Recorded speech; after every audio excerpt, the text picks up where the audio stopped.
मैं DP Maurya SSIC Kanakpur विद्यालय से। और मैं बेटा इसमें आप लोगों को आज जो है आईपीसी ने पूरा आपका लेक्चर आपका खत्म हो चुका है। तो मैं आपको यहाँ पे किसी भी कार्बनिक यौगिक का अगर आईपीसी नेम दिया हुआ है तो उसकी संरचना कैसे बनाएंगे, या ऐसा आप समझ सकते हैं कि अब हमें उल्टा चलना है। अभी तक हमने आपको पिछले क्लासों में क्या बताया कि संरचना दीर्घवती थी, उसका आप लोग नाम लिखते थे, लेकिन अब क्या करना है, आपको नाम दिया रहेगा और संरचना पहचानना होगा। उसके लिए हमें किन किन स्टेप को ध्यान देना है, इसे आप लोग पहले ध्यान से समझिए। ठीक, पहला स्टेप हमारा ये होगा कि जो भी हमारे कार्बनिक यौगिक होंगे, ध्यान दें बेटा, जैसे कि मैं आपको यहाँ पे एक एग्जांपल के रूप में दे रहा हूं, जैसे 2 क्लोरो 3 मेथिल हेक्सेन। ये आपको एक नाम है, एग्जांपल है इस क्लास का, जो है कि नाम विद संरचना में। अभी आपको आईपीसी ने किसी कार्बनिक यौगिक का दे दिया है, हम इसको कैसे इसकी संरचना प्राप्त करेंगे। तो पहले बेटा हमारा क्या है, कार्बन की श्रृंखला कि इस कार्बनिक यौगिक में जैसे हम लोग कहते थे पेंटेन, या जो हम लोग पुराने अपने फार्मूले में जो चौथा आपका तीसरा स्टेप था, तीसरे में हम लोग जब 4 कार्बन है कि 5 कार्बन है कि 6 कार्बन है, उस प्रकार से हम देखते हैं कि यहाँ पे आ रहा है क्या, हेक्स। जो भी हमारा यहाँ पे आएगा उसमें हम देखेंगे पहला कार्बन की श्रृंखला कितने कार्बन की है। तो हमने कहा यहाँ पे दिखाई दे रहा है, इसके दृष्टिकोण से 6 कार्बन है। जितने कार्बन है सब कार्बन को आप पहले ड्रा कर लीजिए। ये आपको दिखाई दे रहा है कि मैंने यहाँ पे 6 कार्बन लिख दिया। बेटा ध्यान रखना, कार्बन की श्रृंखला, जब कार्बन की श्रृंखला का नाम आता था तो वहां पे आप लोगों को कार्बन को गिनना पड़ता था। इसी तरह यहाँ पे गिन लेंगे, 1 कार्बन, 2 कार्बन, 3, 4, 5, 6। किसी भी बच्चे को कुछ नहीं करना है, पहले हम देखेंगे कितने कार्बन इस श्रृंखला में है। मैंने कहा 6 कार्बन है। जितने भी कार्बन होंगे इस प्रकार से बना लीजिए। बनाने के उपरांत उसमें आप सभी कार्बन पे अंक प्रदान करा दीजिए। आपने इस पर अंक प्रदान करा दिया। अब देखिए अगला बेटा हमारा क्या है, क्रियात्मक समूह हमारा कौन है, क्रियात्मक समूह अर्थात मुखिया के रूप में कोई है क्या, नहीं। इसमें कोई भी आपको ये समझ में नहीं आ रहा कौन सा मुखिया कौन क्या है, या आप कह सकते हैं कि हमारा यहाँ पे क्लोरीन है, या कोई भी जो भी प्रतिस्थापी आपको यहाँ पे दिखाई दे रहे हैं वो किस नंबर पे लगा है। यहाँ पे हम लोग देख रहे हैं 2 क्लोरो, तो जहां पे आपने 2 नंबर लिखा है उसके नीचे लगा दो Cl, लगा दिया 2 क्लोरो। अब यहाँ पे देख रहे हैं 3 मेथिल का मतलब 3 नंबर कार्बन पे क्या लगा है बच्चों, CH3 लगा हुआ है। और कोई आपको दिखाई दे रहा है क्या इसमें, यहाँ पे कहा आपने हेक्स धन। अब देखिए जो भी क्रियात्मक समूह हमारे जिस नंबर कार्बन पे लगे हुए हैं हम उनको लगा दिए, और तत्पश्चात हर कार्बन को एकल बंध से यहाँ पर जोड़ दिया गया। अब देखना बच्चों, जितने भी कार्बन हैं एक कार्बन के 4 बंध बनते हैं। अब उन 4 बंधों को देखिए किसका पूर्ण नहीं है, जिनका पूरा नहीं होगा मैं उनको उतने हाइड्रोजन पकड़ाऊंगा, क्योंकि एक कार्बन के 4 बंध होते हैं। इसका एक बंध बंधा हुआ है, इसमें 3H पकड़ाएंगे, क्योंकि एक हाइड्रोजन एक बंध बनाता है तो 3 हाइड्रोजन 3। इसी प्रकार से यहाँ पे 2 बंध बना है, 2 खाली है, 2 बना है, 2 खाली, 3 बना हुआ है, 1 खाली है, इसका भी 1 खाली, इसका बेटा 3 खाली हुआ। इसी प्रकार से दिए हुए कार्बनिक यौगिक का नाम के आधार पर इसकी संरचना हमारी प्राप्त होती है। आइए हम सेकेंड एग्जांपल की बात करते हैं। सेकेंड एग्जांपल हमारा कहता है, देखिए क्या, जैसे मैं आपको लेता हूं 2 मेथिल 3 ब्रोमो पेंट 1 अल। आइए ये दिया है, ये हमारे ऐसे कार्बनिक यौगिक हैं जिनको आपको आईपीसी नेम करना है। तो सर्वप्रथम बच्चों हम लोग देखते हैं कि जो हमारा सूत्र है, हम कहेंगे सर्वप्रथम कार्बन की श्रृंखला। कितने कार्बन की श्रृंखला हमारा विद्यमान है, कहेंगे 5।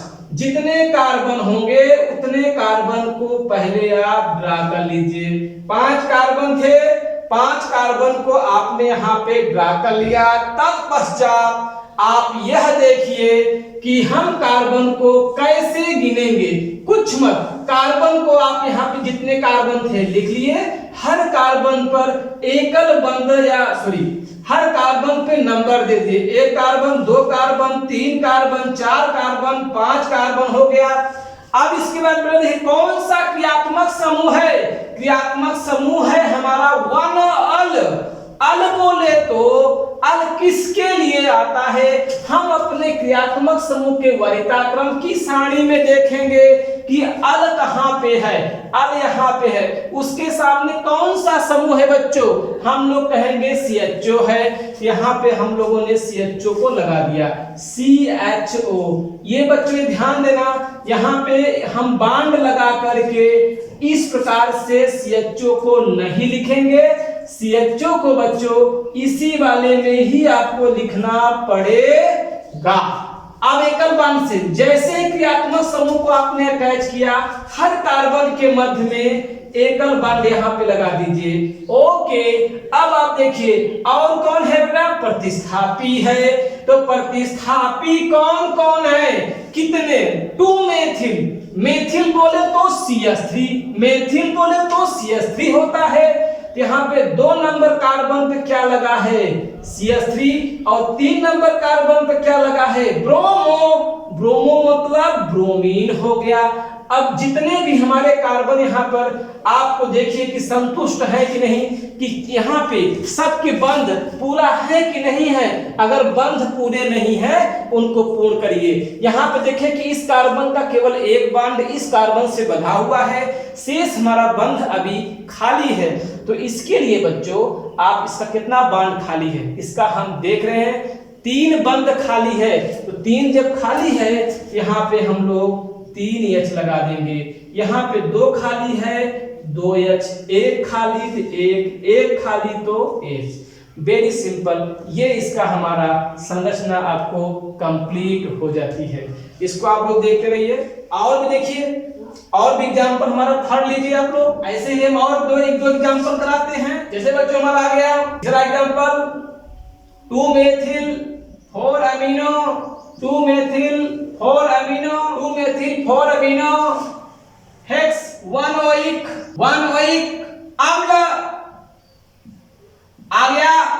अब इसकी हमें संरचना बनानी है, कैसे बनाएंगे। हेक्स यहाँ पे सर्वप्रथम हमारा जो फार्मूला है कि किसी भी कार्बनिक यौगिक का हम लोग नाम के आधार पे अगर संरचना बनाना चाहते हैं तो सर्वप्रथम उसमें उसके कितने कार्बन है ड्रा कर लेंगे। यहाँ पे ये महोदय बता रहे हैं कितने कार्बन है, कार्बन की श्रृंखला अर्थात कार्बन की संख्या। तो कितने कार्बन है बच्चों, तो आपने कहा 6 कार्बन यहाँ पर दिखाई दे रहा है। तो 6 कार्बन को आप यहाँ पर प्रेजेंट कर दिए। इसके उपरांत हमारे जितने भी कार्बन हैं आप उसको संख्या प्रदान कर दीजिए। कुछ नहीं, हम 1 2 3 4 5 6 इधर से करें, चाहे 1 2 3 4 5 6 इधर से करें, जो भी आपको अच्छा लगे, जैसी जिसकी सुविधा हो उसी प्रकार से आप इसको लिख सकते हो। अब देखिए बेटा, कुछ मत करिए। अब इसमें हमारा मुख्य क्रियात्मक समूह कौन है, आप कहेंगे 1 ओइक अम्ल। ओइक अम्ल, जो ओइक अम्ल होता है उसके लिए हमारा समूह कौन है, CHO है।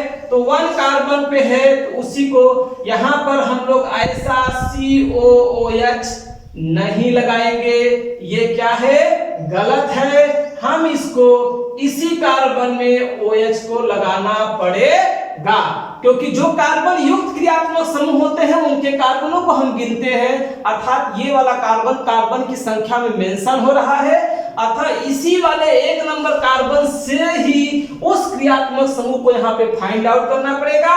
और देखिए बच्चा, आइए हमारा क्रियात्मक समूह प्रेजेंट हो गया। अब अगला देखेंगे हमारा प्रतिस्थापी। प्रतिस्थापी कौन कौन बनेंगे, एक बनेगा मेथिल, एक बनेगा एमिनो। मेथिल बोले 2 मेथिल अर्थात 2CH3, अगला बोला है 4 एमिनो, तो 4 नंबर कार्बन से एमिनो जुड़ा है, तो एमिनो किसके लिए लगाते हैं, तो हम कहते हैं NH2 के लिए। एमिनो किसको लगाते हैं बेटा हम लोग, किसको बोलते हैं, NH2 को। यहां हो जाएगा NH2। इसके बाद क्या इसमें कोई डबल बॉन्ड ट्रिपल बॉन्ड दिखाई दे रहा है, नहीं, तो हर कार्बन को एकल बॉन्ड से यहाँ पे आप जोड़ दीजिए। तत्पश्चात जो भी हमारे कार्बन की संख्या पूर्ण नहीं है उसको आप उतने कार्बन प्रदान करा दीजिए। इसका 2 खाली है 2H, इसका एक बंध पूरा एक पूरा एक, कितना खाली 1, यहाँ पे 2 खाली है, यहाँ भी 1 खाली है। इसी प्रकार से यह संरचना हमारी कंप्लीट हो गई। चलिए मैं आपको नेक्स्ट एग्जांपल के रूप में बताना चाहता हूं। आइए चौथा एग्जांपल हमारा क्या बनता है बेटा, जैसे हम लोग कहते हैं 2 मेथिल बेंजीन 1R। यहां पे 2 मेथिल बेंजीन 1R, तो जो ये वाला है बेंजीन है, आप पहले आप देखिए बेंजीन वाले कंडीशन में आप बेंजीन को बना दीजिए, बेंजीन को विदाउट सोचे ही बना दीजिए आप, ये बन गया बेंजीन। अब यहां पे आप 1 नंबर 2 नंबर 3 4 5 6 कार्बन गिन लिए। 1 नंबर कार्बन से बेटा क्या लगा हुआ है, तो आप कहोगे 1 नंबर कार्बन से लगा है आल के लिए क्या लेते हैं, कहते हैं OH। यहाँ पे 2 नंबर कार्बन पे क्या लगा है मेथिल, इसे कहेंगे CH3। कंप्लीट हो गया रिएक्शन, ये हमारा। आप इसको फाइंड आउट कर लीजिए। मैं आपको एक एग्जांपल और बता देता हूं, इसके बाद हम आगे बात करते हैं, ठीक है। अब देखिए बच्चों, अब इसमें हम देखिए ये हमारा आपका 5वां नंबर एग्जांपल है, आपको दिया है 1 क्लोरो 2 मेथिल साइक्लोहेक्सेन। यहाँ बच्चों हम ये देखेंगे कि यहाँ पे क्या हमारा दिया साइक्लोहेक्सेन। इसमें आप देखिए कुल मिला करके यहाँ पे कितने कार्बन हैं, 6 कार्बन हैं। लेकिन बच्चों इसके पहले एक शब्द हमारा आ गया है साइक्लो, याद रखना। ये साइक्लोहेक्सेन का मतलब हुआ कि यहाँ पे 6 कार्बन है और यह हमारा बंद श्रृंखला का निर्माण किया हुआ है। याद रखना 6 कार्बन है, तो यहाँ पे हेक्सेन है, अर्थात हर कार्बन के मध्य में एकल बॉन्ड लगा हुआ है।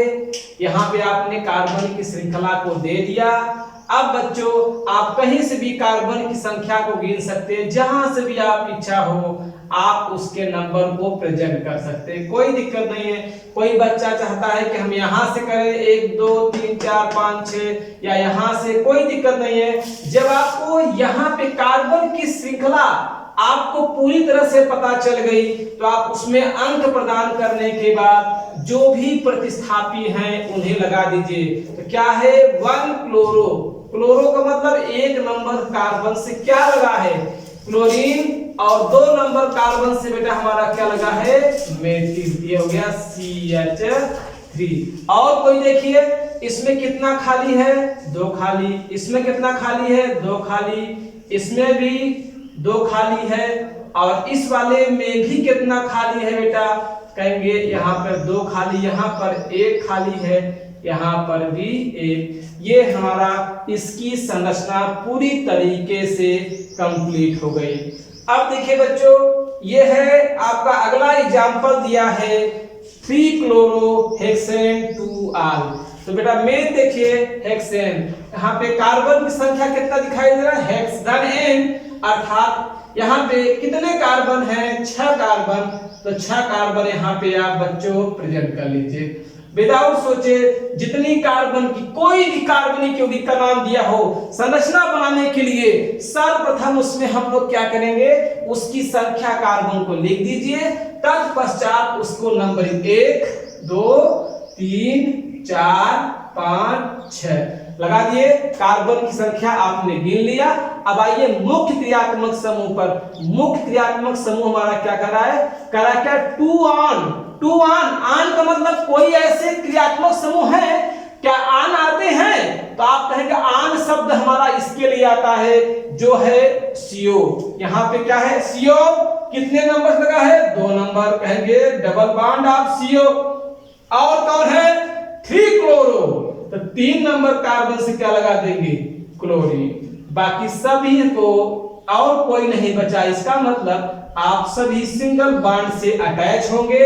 यहाँ पे कितना खाली है बच्चों 3 खाली है, यहाँ पे 2 खाली है, यहाँ पर भी 2 खाली, यहाँ पर 1, यहाँ पर हमारा पूर्ण हो चुका है, यहाँ पे 3 खाली है। अब देखिए इसी प्रकार से हम इस कार्बनिक यौगिक का नाम कैसे देंगे, इसमें ब्यूट 2 in 1 अल, इसका मतलब क्या हुआ, इसमें कितने कार्बन की श्रृंखला है 4 कार्बन की है, 1 2 3 4 कार्बन हो गए। अब देखिए इसकी कार्बन की संख्या जब हम प्रेजेंट कर लेते हैं, इसके बाद उसमें अंक देते हैं 1 2 3 4 हो गया। यहां बेटा क्या कर रहा है कि 1 अल बोले तो अब इस कार्बन की श्रृंखला को देखने के बाद हम किसको देखते हैं क्रियात्मक समूह। क्रियात्मक समूह मुख्य कौन है अल। अल हमारा कहां पे आता है, हम अनुलग्न में देखेंगे कि अल कहां पे आया, ये हमारा अल हुआ। अल के क्या लगाते हैं CHO, तो यहाँ पे CHO का हमारा फॉर्मेशन हो गया। और कोई है 2 इन, तो याद रखना बच्चों इन और आइन, इन और आइन, इन और आइन जब हमारे ऐसे हमारे शब्द आते हैं तो इनके लिए जिस नंबर पे डबल बॉन्ड या ट्रिपल बॉन्ड आता है उसमें जो कम अंक होता है उसके बाद ही वो रखा जाता है। 2 है अर्थात 2 और 3 के बीच में आएगा। अगर यहाँ पे 3 होता तो 3 और 4 के बीच में आता, लेकिन यहाँ क्या है 2, जब 2 है तो 3 और किसके बीच में आएगा, वो 2 और 3 के मध्य में आएगा। और कोई है नहीं है, हर कार्बन को यहाँ पर आप जोड़ दीजिए एकल बॉन्ड से, एकल बॉन्ड जोड़ दीजिए। इसका कितना खाली है, 1 खाली है, 2 1 3 1 4, इसका भी कितना खाली है 1, इसका भी कितना खाली है 3। और इसी प्रकार से बेटा ये हमारा जो आपका रहा, ये आपको मैंने 7 एग्जांपल आपको किसमें हमने दिया कि किसी भी कार्बनिक यौगिक का नाम से संरचना कैसे प्राप्त करते हैं। इसको आप लोग नोट कर लीजिए। और हमें उम्मीद है कि आपको इस ऑर्गेनिक केमिस्ट्री की जो बेसिक IUPAC नेम है आपको अच्छी तरीके से समझ में आया होगा और आप इससे संतुष्ट भी होंगे।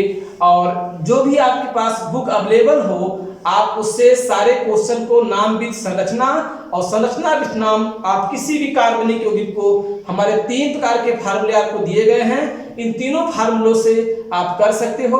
और इसी प्रकार से यह हमारा IUPAC का यह नाम, आज से ये लेक्चर हमारा समाप्त होता है और आपको अगले लेक्चर में हमारा मिलेगा, आपका जो टॉपिक होगी हम आपको सूचित करेंगे। ठीक है, धन्यवाद। और हमारे वीडियो को लाइक करिए और कमेंट करिए और जो भी किसी प्रकार की समस्या होती है हमको उस पर सुझाव दीजिए। धन्यवाद।